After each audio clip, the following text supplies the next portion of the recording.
Welcome to Northwest Afternoon with Cindy Reinhardt, Dick Foley, and Elisa Jaffe.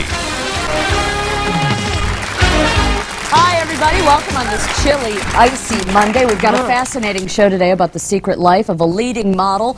But first, to help steer you around any icy conditions, let's check in with Como's Lynn Espinosa for the latest on the first winter storm of the season. Lynn? Out there. Today you're going to meet Tula, a top international cover girl who spent half her life struggling with a painful secret. The unmasking of that hidden truth destroyed the relationship she cherished most. As a child, Tula always knew she was different from the other kids. But you see, this glamorous, gorgeous female was in fact born a male. She knew right from the beginning nature had made a mistake, and today you'll hear how medical evidence proved her right. Plus, you are going to meet the man who fell in love with Tula and is preparing to become the father of her child. The whole story of Tula today. Really nice folks. Yeah, they are. See you later. I'm ready. When you look at this woman, it's easy to see why she's an international model. But shockingly, she was born a he. Next, Tula and her new husband share how scientific evidence proved nature made a mistake with Tula, and hear what they're now doing to make their family complete.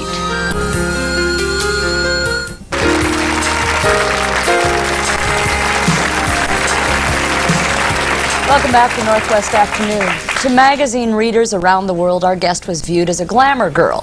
Her stunning features and fabulous figure landed her on the pages of Playboy, Vogue, and Cosmopolitan, just to name a few. But what people didn't see was the pain caused by a secret this international model planned to take to her grave. As a child, she was sad and confused, and she knew her looks were deceiving because while on the inside Tula always knew she was a girl, she was actually born a boy. Please welcome Caroline Cossey, or as she is better known, Tula.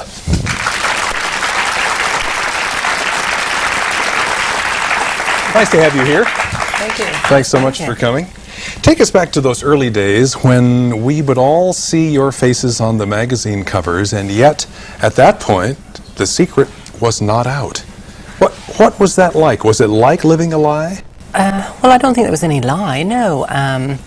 I had a career that I did, and I was fortunate to sort of get into modeling. I think most girls like to sort of get into modeling, and I was one of the lucky ones, and my career was very successful. But exciting also? Same thing, yes. I sort of traveled the world, made lots of money, and I didn't sort of see that my past should have caught up with me, and if it did, it should have been the sort of my decision whether I should have sort of come out with it openly. But was it your intent that it not catch up with you, actually? Oh, God, yes. I mean, if we have a little sort of problem about ourselves, we try to keep it a secret, and you know, I didn't think it was anyone's business what the problems I went through as a child. As a model, you're taking on, you're booked as face value. Sure. And I didn't think it was anyone's problem, the problems I had. There was some irony then in the, was it Smirnoff vodka? For which there was a photograph taken of you water skiing, actually behind Nessie, the Loch Ness Monster. Okay. And and the caption read, well, they said anything could happen. So when you read that caption, did it have any particular special meaning for you? No, the tabloids played that up after the exposure sort of came out and what have you, but no, it was just... For you, it wasn't a different kind of double entendre? No, it was just another job, actually. What about the fear of people finding out? What would you do to make sure that they didn't find out that you'd had a sex change operation? Did you do anything? I didn't do anything to sort of hide it, no. I mean, it was just a sort of a situation that didn't sort of arise. If anyone asked me point blank, I would say yes, on a personal level, but in a public manner, I didn't think it was anyone's business. So what's extremely interesting, though, is that you posed in Playboy before it was even divulged. That's right. Yes. And Playboy, known for, you know, focusing on glamorous women, never showing transsexuals. Right. That must have been, was it funny to you that you... No, it's never been funny. You know, people sort of say, well, you're sort of conned, and, you know, that's what sort of made me sort of feel that I wanted to do my book, because there's never been a situation where I've sort of like been conning everyone. You know, this is my life and the problems I've had, and that's why I did my book. But when I did Playboy, it was, you know, just another job. I'd sort of been, you know, doing various campaigns and pin-ups and what have you, and Playboy came along and I did that. But I did it many years later for the cause in my fight, which is to sort of show the world that transsexuals can be attractive, can be sexy, and we don't look like men in drag. We should tell our viewers, too, we just showed a cover of your book, and I know it's not available, at least at this point in the United States, or one of them is not. Yes, it's in paperback now. My story, Faber and Faber, is now in paperback here. Okay, so people could find it if they went looking for it. Oh, yes. Let's hope so. Now, I understand your modeling even led to film work. You were one of the James Bond girls? That's right, yes. Well, what kind of role did you have? Well, if you see the movie, as long as you don't blink, you'll miss me. For your eyes only? That's right. Yes, I got... You're in the far left here? Yes. At that point in time, I had a successful career for 7 years, and in the last part of that 4 years, I was hounded by the tabloids. After I was a hostess on one of the quiz shows, and I went to Australia. I just wanted to get away from it, and my agent said, you know, it's probably the right thing. And I came back when everything had quietened down, and she said if anything was going to be printed, it would have been printed by now. Why were they hounding you, do you think? Well, because of my past, you know, it was sort of did they know? Suspected. Oh, no, they suspected. I'd never admitted it. I guess I wonder, why did they suspect it in the first place? Somebody that Looking at you, I wouldn't suspect that.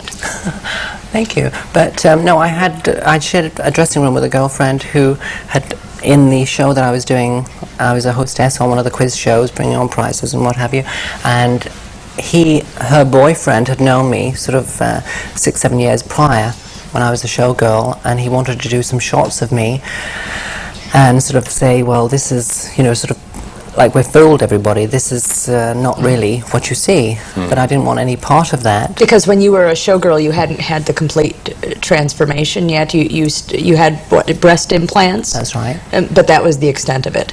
So you were still had male genitalia. That's right, but I was booked purely on my physical attributes, you know, so I was female, but had male genitalia, and to me that was my problem that I had to sort out. But this person from the past came back and thought it was me that he remembered a few years prior, and it sort of triggered off the press. So I was sort of like hounded, and they sort of looked in the background. And was it in the headlines? How did you find out that the press knew?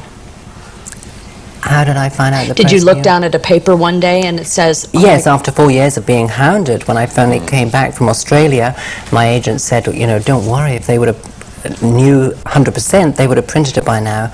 And then this job with the Bond film came up, and I went along and was quite confident that if anything was going to come out, it would have. And I did the Bond film as one of the James Bond girls, and sadly, a short time after that, as I understand, you know, the press paid for access to medical files at the hospital where I had my surgery, and they sort of got confirmation, so they were able to print it. And I was devastated. What was the impact on you emotionally when that was printed? I was devastated.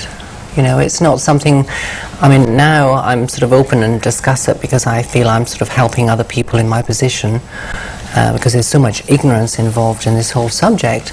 But I was devastated. How about the impact on your career at that point? Well, it sort of took off, you know, it sort of took off in a freak, you know, element. You know, everybody wanted to suddenly book me for the aspect that I was suddenly a transsexual. And you felt like they looked at you like you were a freak show, one-woman freak show. Yes, so I had a very good agent that sort of filtered the work and what have you, but... We're going to take a short break right here. And up next, as a child, Tula would lie in her bed and she would wish that she'd been born a female. When we come back, we'll hear how medical tests prove that Tula was actually right and prove that she was right all along. And we'll also hear about how her family reacted to her life-changing decision. We'll be right back.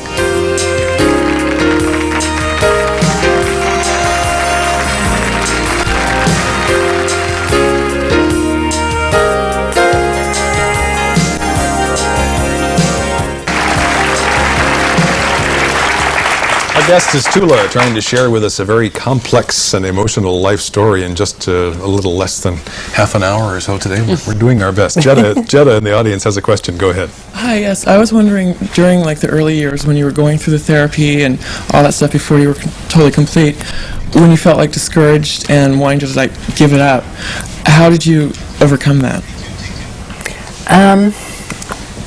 getting to the point where I suddenly knew, after doing therapy, that there was only one avenue for me, and that was surgery. I mean, I just couldn't wait for that point in time. So I was never discouraged. I mean, all the little problems that I had during that time. I mean, I was working, and private life sort of existed because I couldn't sort of go into any kind of relationship, but just the fact that I knew there was going to be an end result and that there was surgery available, that kept me motivated. Had the surgery not been available, had the kind of change that you have now made simply not been a possibility, how would you have viewed the future? Well, I don't think there would have been one, actually. I think I would have killed myself. And fortunately, in the 20th century now, there is help readily available for transsexuals, that we are given a chance to sort of live our lives complete. That's pretty how young insightful, were you, though, as to how much pain you were going through. When you say, I would have ended my own life if I had to keep living it as a man on the exterior and a woman on the interior. Exactly. Is this like all your childhood? Were you feeling this kind of painful existence? Well, I think I was just confused as a child. I was being brainwashed into a way of life that was totally alien to me. So I didn't really know. It was only when I sort of was more aware that I weren't happy in the role of being a boy. So you're hanging out, and you've got your brother, your older brother, and your younger sister, and who do you identify with growing up as a little kid? More so with my sister. So did you have, I understand, a little secret pact with her, and you would do things with her that you wouldn't do with your brother? That's right. We sort of played dollies and things and what have you. But yes, I mean, I was totally confused. Having sex lessons at school, it was sort of like alien. I just knew I just couldn't go up that avenue, and I thought, oh God, what's wrong with me? I must be gay. At that point, it wasn't gay. It was sort of queer, and a horrendous word. But of course, at that age, you didn't know. No, I didn't. And of course your father... I father... just knew I didn't fit in with the male role, and also anatomically I wasn't female, so what was I? What was it like for your father? He had a son that he had christened Barry. Was there resistance on your part to sort of go along with some of the male-oriented Sure, all along. games? And my father, my uncle, and my uncle used to sort of say, well, you've got to watch him, he's going to grow up peculiar, because I was sort of very different from my brother, and sort of wimpy and pansy-ish and all the awful expressions one uses. What about the day you came home and said, Mom and Dad, I'm going to now become your daughter. I'm going to have a sex change operation. It didn't sort of happen like, in 2 minutes. I left home to find myself, and I did, and I went home and explained, and my childhood fitted sort of like a jigsaw puzzle, basically, and my father was a little confused. He needed to read a little bit about, what a transsexual is all about, and then... But was he open to it immediately, or what was his instant reaction was what? Like most men. I mean, you're a family man. I mean, how would you feel if your so-called son came home and said... adjustment. But then again, if your son was somewhat different from another son of yours, you'd know that there was something wrong with your son, and seeing them suddenly explaining why, and this was a route I needed to take to feel complete and happy, you'd be supportive, I'm sure. Absolutely. But was your mom pretty emotional, I'll bet? Yes, I mean, she was, concerned, and all the pain and problems that I would endure, but, I mean, I feel, unlike a lot of transsexuals, why I've sort of kept balanced and been able to sort of fight for the cause, as I've put it, for as long as I have, is because I've had that support, and sadly there's so much ignorance involved. That's right. And you're still fighting. Yes. I mean, the battle isn't won yet. Let's take a phone call. Go ahead, caller, you're on the air. Hi, I was wondering if she's satisfied with the results. I'm sorry, could you repeat your question? I was wondering if she's satisfied with the results. Oh, are you happy with the results of who you are now, of who you are? Become as a result of all the turmoil? Well, I've always been the same person, it's just, sort of getting my mind and body as one. Right. So there was never any sort of end result. Yes, I mean, I'm sort of complete now, and I'm happily married. Tell us about the testing that was done, just in terms of chromosomal makeup, though, and what you learned then about yourself. Yes, during the course of the therapy that I had a chromosomal count and hormonal, and it was discovered that I was 3 X's and a Y. And Which means normally women are an X and a Y, women are two X's and men are an X and a Y. So you had three X's and Y's. Which is sort of, I think they call it medically mosaic, which is a sort of, you know, there's, I think it's 42 or something. So was this a relief to see this? Like, oh my gosh, nature did mess up a little bit with me. I am in really... a way, yes, but I knew that I was different. So when you feel that you're different, it sort of confirms the way you feel, but it's not down to sort of like, oh, you know, it's in black and white that I'm different. I mean, it certainly helped me adjust myself, but you know, in cases where it's not chromosomal, it's certainly hormonal.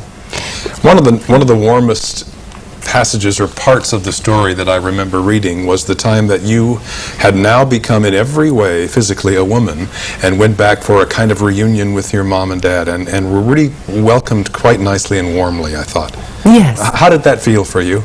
Well, that's why I said, you know, that's helped me keep me going and feel totally motivated to keep. Tell us how your father reacted. Did he come down the flight of stairs to see you? Yes. And? He did. And he gave me a big kiss and cuddle and said, "You're a beautiful daughter and I'm very proud of you." And I mean, it wasn't sort of like an overnight adjustment. Right. I mean, in this, you know, it's very hard to discuss, you know, how the whole period, you know, went in sort of a few minutes. But, I mean, he was great. And I'm very proud to have, you know, the support of my mum and dad and sister and brother, and as it's turned out, all my relatives. I mean, it's great. I mean, I just wish more, you know, there's more people understanding of the subject of, you know, transsexuals. And maybe with your work, Tula, there will be more people who will let's understand. hope so. We'll take another short pause. Still ahead today, we'll hear how Tula's secret was finally unveiled and how the truth shattered her first marriage. But there's a new man now in Tula's life, and when we come back, you will meet her new husband, David. Stay with us.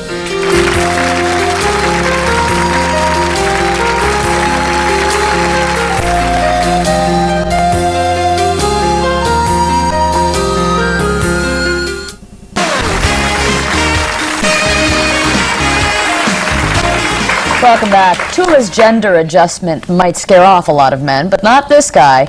11 years her junior, David fell in love with everything about Tula, enough so that he wanted her hand in marriage. Please welcome Tula's husband, David Flinch. Thanks for coming here today. It's a nice story of how the two of you met, too. Tell us about that, your first meeting. That was, I never believed in destiny, and that was a quick lesson in believing that destiny is certainly possible because of the circumstances. I was in London, passing through London after traveling around Europe for 5 months, and Caroline was she lived in London, but she was at a shopping mall at a restaurant that she hardly frequented, and I stayed on a bus further than I should have. I was just passing through London, hitchhiking through, and I got off this bus 2 miles too far down the road, and I came across a shopping mall and decided I was going to stop for lunch before I was on the road again. And that's where you saw her? And yeah, that's where I saw her. And I mean, 5 minutes earlier and 5 minutes later, we wouldn't have, the circumstances wouldn't have been the same, and we wouldn't have met. But you said you wanted to see her again, and she said... Oh, she said to, she said, well, I've written a book and maybe you should read that book and you might not want to call me back. And so the first thing that went through my mind was, why would I not want to call you back? And I said as much, and she said, well, just go read my book. And I said, you know, what is it about? No, just go read it. Do you just think I'm never going to see this guy again? Yes. You know, being transsexual, you're sort of inbred. You get rejection. Mm-hmm. Had you faced that before? Oh yes, especially a lot. You know, I'd been married before, and sadly it only lasted 3 weeks, and I'd had rejection. And had you felt love at first sight when you saw David? Oh yes, I mean, it was. So to feel love and then to feel like you're going to set yourself up for rejection. That's well, exactly. That's why I sort of said to him, you know, he sort of said, I'd like to see you again, and I said, well, you need to read my book. What is it about? And I said, well, it was very hard to sort of say, well, by the way, you know. So you're reading the book, and what happens for you? I couldn't find the book. I was visiting my grandmother in England up in Coventry, and it's a small village, and they didn't have the book, and I called her and said, I haven't found your books. Can you fill me in? She said, no, you keep looking, you'll find it. So I went to a few villages and I found it. And your reaction? Well, before I even started reading it, I was, I sort of tried to suss out what it was all about, and there was a lot of denial. No, this isn't true. This can't be possible. This can't be the same person. What's going on? Did it make you almost not want to call her again?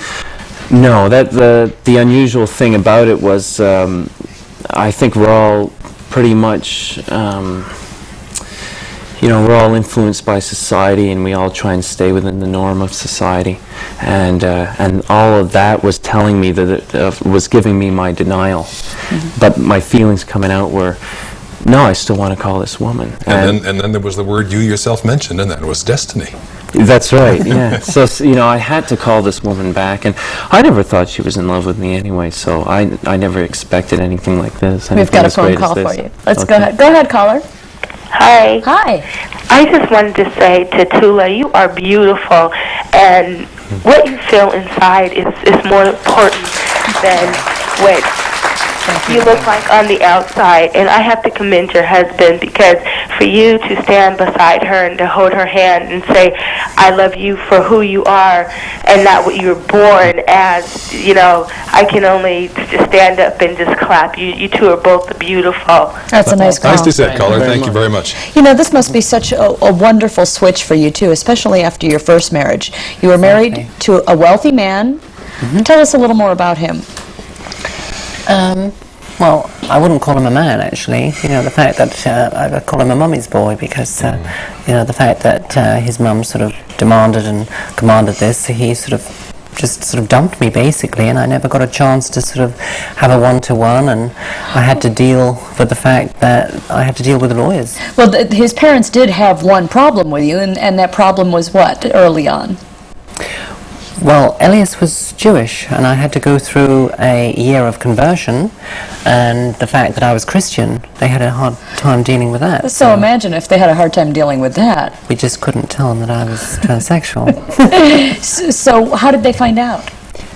We went on a honeymoon. We had a fabulous marriage, and went on a honeymoon, came back, and the day that we came back, it was, front page in News of the World, which was our tabloid, and he was summoned home, and his parents said, get home, wait. We need to discuss this, and I just couldn't face his mum, because we just, we'd only met 3 months, and that's where the rejection came from, really, was his family?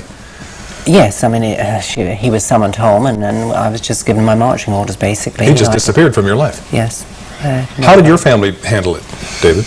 It was, I was 90% sure that my family was going to be really good about it, because my family's always been understanding. They're very open-minded people, and they've just always wanted the best for me. But the 10% doubt was just the fear of what if this is another repeat scenario. But you it's just feared going to make things very difficult. Well, it was interesting, because my mom was, proud that I'd met this woman that I was really in love with, and of course she went out with pictures that I had of Caroline and took them around to her friends, and these friends said, that looks like Tula, and and that's how she heard, before you got a chance to tell her? Yeah, well, they didn't want to drop the bomb on her, so they said, I think I've seen her on TV, and they just, they just started the ball rolling without taking the blame. And she came home and said, has Caroline been on TV? And I said, well, I thought this is a better time. No better time than ever to break out the scotch and sit down and have a talk. But still accepting. We've got to pause for a moment. We'll get back on this when we come back. Well, David's family warmly embraced Tula. Now David and his bride want to start a family of their own. How will they do that? Find out right after this break.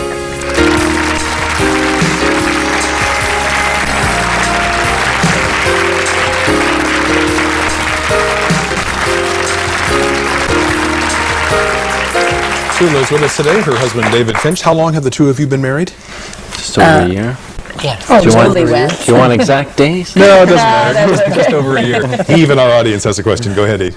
Well, first of all, I want to say you look even more beautiful in person than you do on television. I've seen you on several talk shows. Oh, thank you. And I want to also commend you on how well you explain the whole transsexual transition and issues. You do it very well. I've never heard any other one explain it as well as you do. The question I have is, are you still planning on having a child through your sister? Yes, we're still settling. You know, I left England and I've settled here in the States, and it's taken us a little longer to get settled in Atlanta than we anticipated. But yes, my sister is willing, and David spoke to Pam about that aspect. So and your she's- sister will be the surrogate mother? That's right. So That must be very exciting for the two of you. It is, yeah, because it's the closest thing to rectify a situation that we have no control over, and that way it's nice that you know, it's the same genes. Was that a difficult decision for Pam, do you think? I don't think so. We've always been very close, and Have you? you know, when we've done shows and things, she's always said, you know, it's part of herself that she's lending to me to make me feel complete, and I think I would do the same for her. We're that close. Do a lot of people assume that you're a homosexual? do, Yes, do they? they do. Oh yeah, yeah. It's. And what's your response? Well, my response is no, I'm not. It's not a denial sort of thing. If I was homosexual, I certainly wouldn't be ashamed of it. Right. It's just not the way I was made or the way I feel. It's sad that I am interpreted that way by a lot of people, because that's just their ignorance towards what's really going on, and it's a slight against transgenderists and to gay people themselves. Marion, in the audience, go ahead. I heard that there was going to be a movie to be made about your life, and I was wondering if you knew anything more about that. It's still being negotiated, actually. So I'm not quite sure. I know my agent is discussing that with somebody in Hollywood, and as long as I've got sort of certain control, I just don't want to see this subject like I've never wanted to see it exploited I want it to be done in a sort of an educational manner than a sort of, you know, titillating sort of shock kind of. Tell us in just the minute we have left. I know you're working and have worked for a number of years to try to change the laws in England where they are much more restrictive than here. If you lived in the UK now, what rights would you not have that you enjoy presently in the States and in Canada? Just the fact I'm legally married and I live very comfortably, and the fact that if I was ever sort of like probed or whatever, as a woman here, I would have certain rights to be able to sue someone. In England, can you change your gender on your birth certificate? No. So if you got in Yes. trouble with the law, you'd go to a men's prison? That's right. I'm still technically and legally a male. It's all to do with the church, you know. It's sort of outdated laws. I mean, I can't marry anybody at all. I don't think the male church has or had a good female. look at you. Tula, we thank you very much for visiting with us in Seattle. It's nice to meet you in person after reading and seeing so much about you on television. And Thank you. It's congratulations to the two of you Thanks for coming, on your David. marriage. Awesome. We look Thank you. forward to news of the baby. And we'll be right back after this break.